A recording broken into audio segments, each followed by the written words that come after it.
Welcome back to the Green Mountain Mornings program at 15 minutes past the 8 o'clock hour on Tuesday, December the 13th. Spending the remainder of today's program visiting with Chris Mays of the Brattleboro Reformer here in the studio with me. After a couple weeks away, Chris, I thought you were dodging me, maybe switching those time frames with Mike Fair. No, not at all. Good to have you back here. An important time to have you back here with the vote from the Windham Solid Waste Management District last Thursday, a story you and I previewed in previous conversations around the Brattleboro Selectboard and their vote and some contention on the Brattleboro Selectboard when their representative to the Board of Advisors, David Scholes, did not vote the way the town wanted him to, replacing him right before that vote and putting John Allen, his alternate, in place. Now, I talked to Wendy Levy yesterday at the Commons about the vote itself, and certainly it's been reported on. That basically the upshot of what went down on Thursday means no more recycling in Windham County, at least as we know it. Well, in Brattleboro, but yeah, I think that's what it means. Yeah, right. Because the town of Brattleboro going to, and I say as we know it, because the town of Brattleboro already with motions in place to have our curbside recycling picked up and taken to Rutland by Casella between Triple T Trucking and Casella Waste Management. But this closing of the materials recovery facility and stopping hauling of this, the surrounding towns, the other 19 towns who are part of Windham Solid Waste Management District, what do they have to do now in order to comply with law on recycling here in the state of Vermont? Well, they're going to have their recycling taken somewhere else now. Right. And so, yeah, I think it will end up in Bennington. A lot of it will end up in Bennington County. Oh, Bennington County. Okay. Yeah. I mean, basically, it's every town for itself. Yeah. Right. So what is again, just the end game of this, what is the district do now for the different member towns? Because there still is a district. Mm-hmm. There's still an assessment. That's another vote that happened. It's going to continue to be by population, not this split of grand list, not a surcharge, which was one of the alternate plans, basically staying the same. What is the Windham Solid Waste Management District going to provide to the member towns if not recycling? What else is there? One thing is outreach and education. They'll go into the schools and they'll go to businesses and they'll talk about how you can recycle and how you can compost and all that good stuff. The other thing is hazardous waste collection. They're required to do that. And I'm not sure what else. I think that's pretty much the gist hazardous of it, yeah. materials. That means that old Ferry Road facility.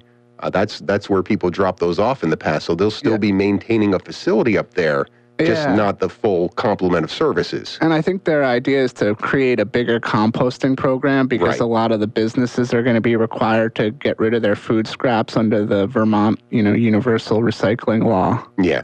It surprised me reading your story, and your story about the vote was in the weekend edition of the Brattleboro Reformer. Brattleboro, we knew, from our discussions, was going to vote against a budget that included keeping the materials recycling facility open. Guilford, Jamaica, Newfane, Reedsboro, Stratton, Vernon, and Whitingham also joined them in voting to close the MRF. Why do you think those other towns didn't care whether this was operational or not? I think a lot of them are kind of at the point where they're tired of trying to figure out how to keep it going and wondering from year to year whether it was going to be operating and having the same discussion. And I think they were all kind of feeling, well, it's time to do this on our own. Okay, so the discussion, take us back to the Thursday meeting and some of the comments from people from some of those other towns as far as were they vocal from the beginning about the costs of Windham Solid Waste Management District? Well, I think a lot of there was kind of this discussion about the assessment model. Mm-hmm. And, the Dover representative felt fine with having an extra fee because of the longer distance, and the Wilmington representative was a little less certain about it, but they also have two facilities where the Windham Solid Waste District is picking up from. So they were saying, well, you guys, we do more work for you guys, basically. What had more discussion around it? The closing of the facility or changing how the assessment was allocated? Obviously, they kept the same assessment, but there was the 20% surcharge that was proposed. There was this mix of grand list and population. How much of the conversation on Thursday night was about that versus the services like the MRF? This was really about closing the MRF. The meeting was. Yeah. And it seems like a pretty even split as far as towns that wanted it open, towns that didn't. But the difference being Brattleboro with its, how many votes do they have? 6 votes? Yeah, and the discussion was mostly how are we going to exist without Brattleboro? And Bob Spencer, the executive director of the Windham Solid Waste District, he said it's possible to split up this, $40,000 deficit, but he wasn't sure whether they could continue to operate the way they are now because they have some full-time employees working there and their hours would be cut, so people would probably want to leave the job, and there were other questions too. So there was no attempt to try and talk Brattleboro into a budget that kept the MRF open. You said it's all about how do we go on without Brattleboro. There was never hey, John, conservative John. Everyone knew. Everyone knew what was going on there. And, they said, thank you, David Scholes, for your work here. And the town manager, Peter Elwell, he was there too. So I think they knew, what the deal was. Right. Well, you said, David Scholes was there. I texted you at one point. You said you were sitting next to David, certainly an interested observer, having spent a lot of time doing that. I did understand through people I've had conversation about that there was a question as to the legitimacy of John Allen sitting in on the vote versus David Scholes not having gone through all the paperwork. Did that come up in the conversation? Well, when I first started covering this, John was at those meetings. Okay. So he has been participating as an alternate, and he has sat in on meetings. So that's not an issue. I don't think so, no. Okay. I was wondering about that. So going forward here, what do we do as far as with the Windham Solid Waste Management District, with these other towns? How do we look at this in terms of the new world of recycling, composting in a state where it's law to do these things? Well, the towns with the transfer stations, they're going to be looking at changing their hauler and in essence, where their recycling is going, So we're going to be finding out which towns have deals with who and what's going where. But the one thing that the Westminster representative said is we don't know what's going to happen with these tipping fees with these private companies because of possible embargoes with China. I know. We don't know what's going to happen. That was a fascinating bit in your story, worth delving down into the second page of it. Jan Amin, the Westminster representative, who apparently is executive director for Franklin County's waste management system in Massachusetts, talking about all the back and forth on the geopolitical stage with China and how that affects recycling here in little old Windham County. Well, that affected the whole market with the 3s through 7s. I remember talking to Bob Spencer about it, and, they weren't accepting what they used to. So. Right. In the end, with the exception of Brattleboro, who thinks that the contract they're going to get back from Casella is going to save them money, a small amount, but are all the other towns going to end up paying more because they're still going to have to pay this assessment to the district, and then they're going to have to privately contract for recycling to get hauled somewhere else? Is this going to be a net negative for all the other towns? I'm not sure right now. They might be able to have kind of a group package. I could see some of the neighboring towns getting together and figuring something out, but right now it's kind of unknown. Yeah, it kind of remains to be seen for sure. But lots of questions around waste management. I should mention again, Bob Spencer going to be here in the studio with me tomorrow to talk a little bit about that during the 7 o'clock hour. We're talking with Chris Mays of the Brattleboro Reformer right now.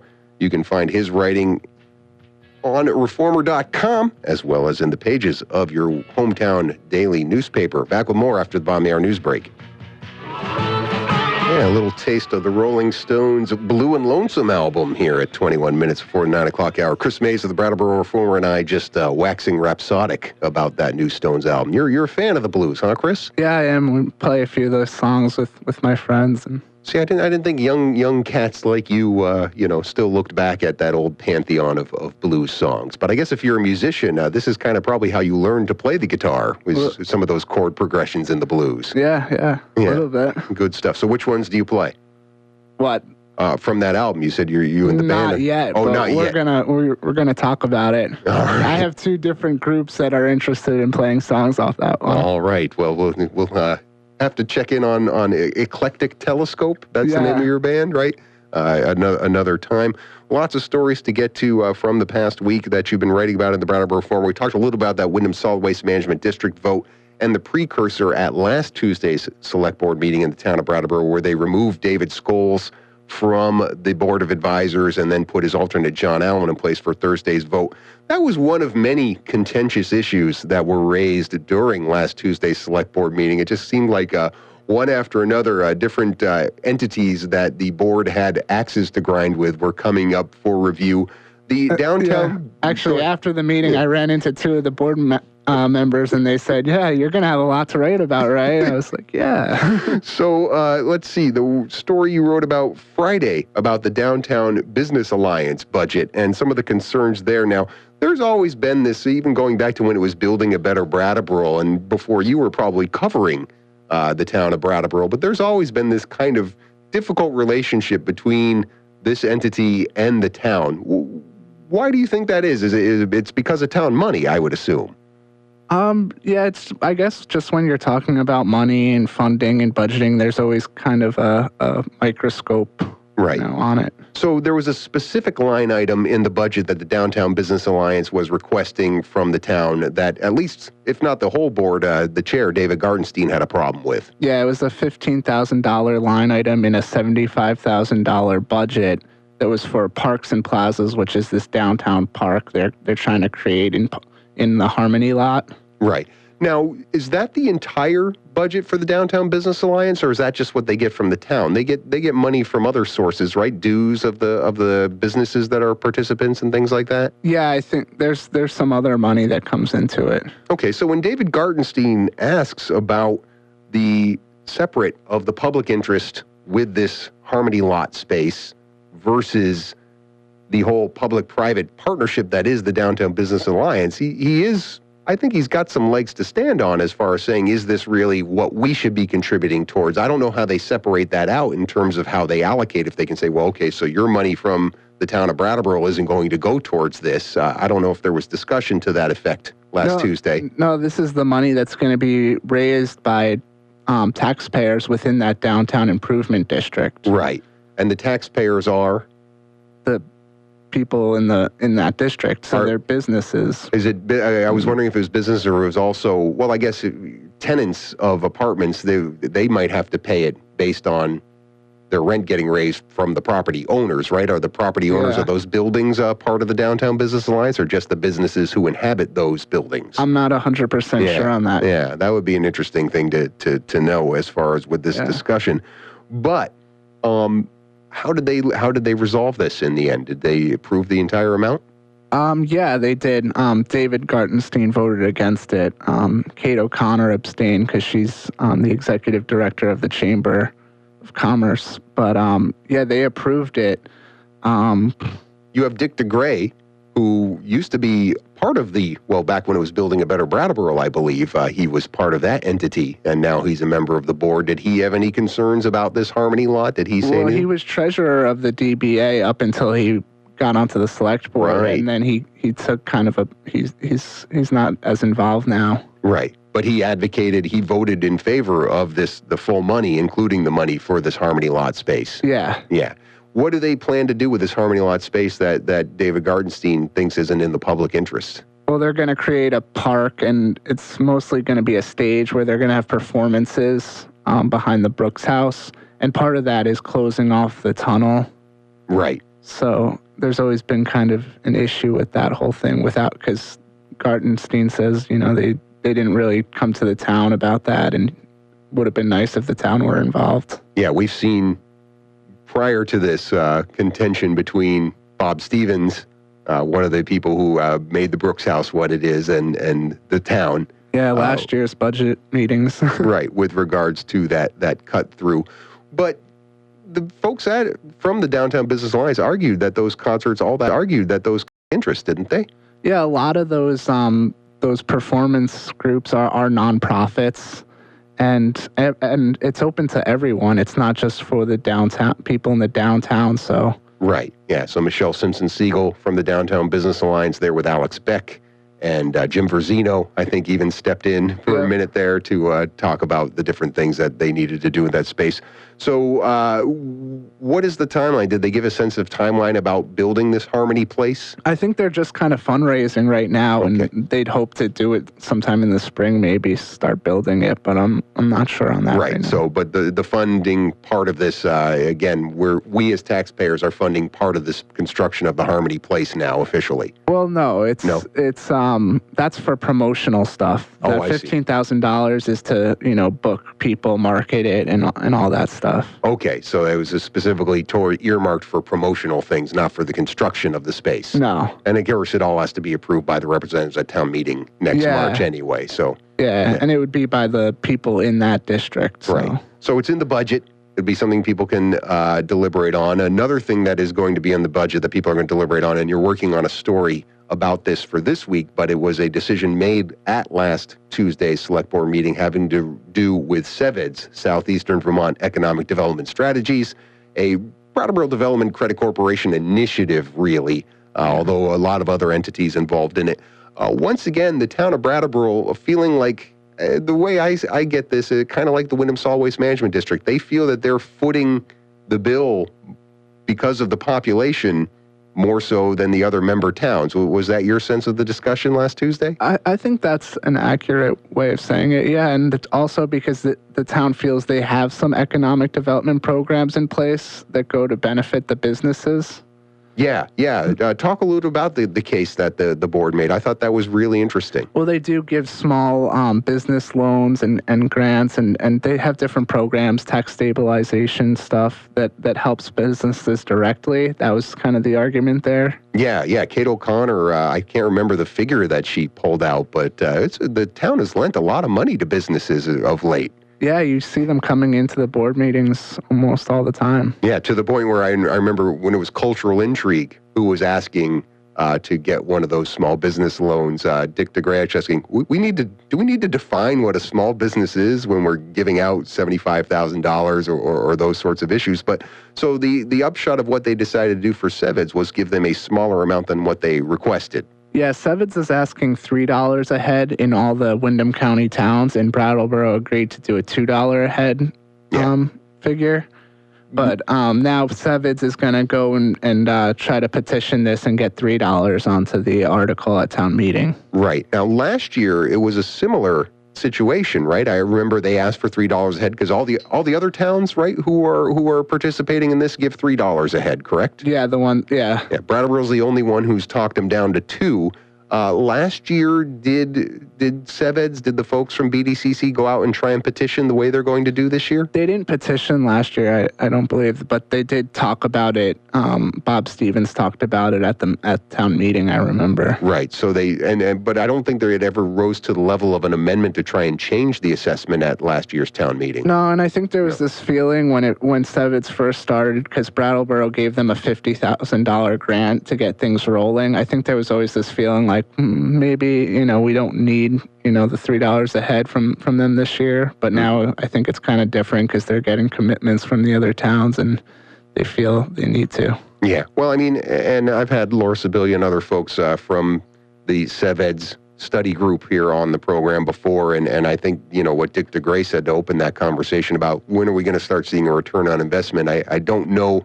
You cover some other member towns, but I don't know if we've heard the same kind of pushback from other towns who are kicking in for the SeVEDS process, pushing back on when are we going to start seeing some return on investment the way Brattleboro is. Have you seen that? Yeah, I have. Oh, you have? Yeah, I've seen it in Dover and Newfane, so yeah. So those questions are being raised all around. We'll have to see if SeVEDS, as they go out and make the case to the voters to get it on the petition at $3 a head, what evidence they're going to come up with. Have you had any conversations with them about that? Well, the thing about it is they create that SeVEDS document, which is Comprehensive Economic Development Strategies, and that helps projects get federal funding. Right. So sometimes it can be hard to show how how they help. Yeah, and it's a long process. I mean, if you read the initial plan that they put together, they were saying, we're not going to start seeing results of this in any tangible way for at least 5 years. These things take time when you're rebuilding an economy, essentially from scratch, in a lot of cases when you're talking about the loss of jobs from Enter GVY.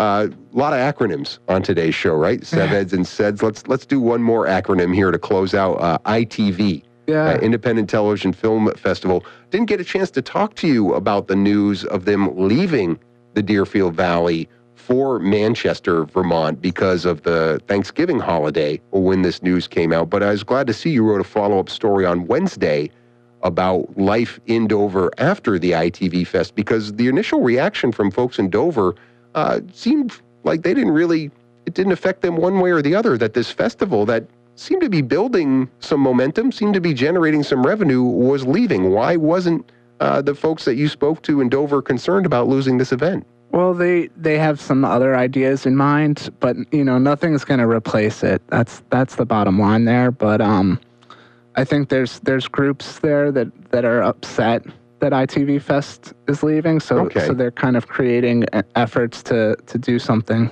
I mean, was it you lived there? Philip Gilpin Jr., who created this festival, got the industry to commit to doing it in Vermont, looked at it as this kind of summertime tourism for a historically wintertime area. Did we ever see, much like the question about SeVEDS, did that area start seeing the fruits of his efforts there economically? Was it a boost for that community during the summertime? Yeah, I've talked to some business owners, on the side, and they have said, they could see the growth happening. They could see, it going from just being starving artists, as they say, to seeing some people who you recognize from the TV and stuff. So I think there was recognition that this was growing, and it was bringing a lot of people to the valley. Phil was a little upset that the town wouldn't give him the money that he requested. Do you think that's what it came down to? He made a request to the town, basically from their 1% tax fund he won? Yeah. How much did he ask for? $50,000, and they gave him $35,000. And then after the festival, he said, "We're going to Manchester." Well, a couple weeks after the meeting, he announced he was moving it to Manchester, but they had been in talks for a while. There were people there contacting him, trying to get him to move it. They saw it as a good fit.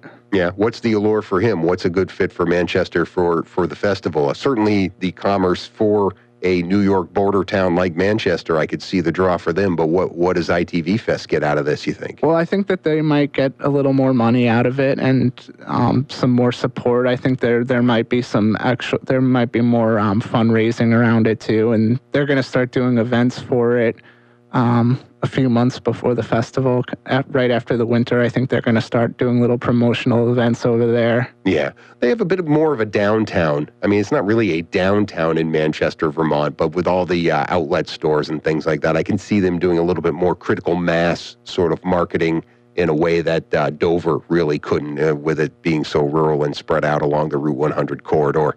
Yeah. Definitely something worth keeping an eye on.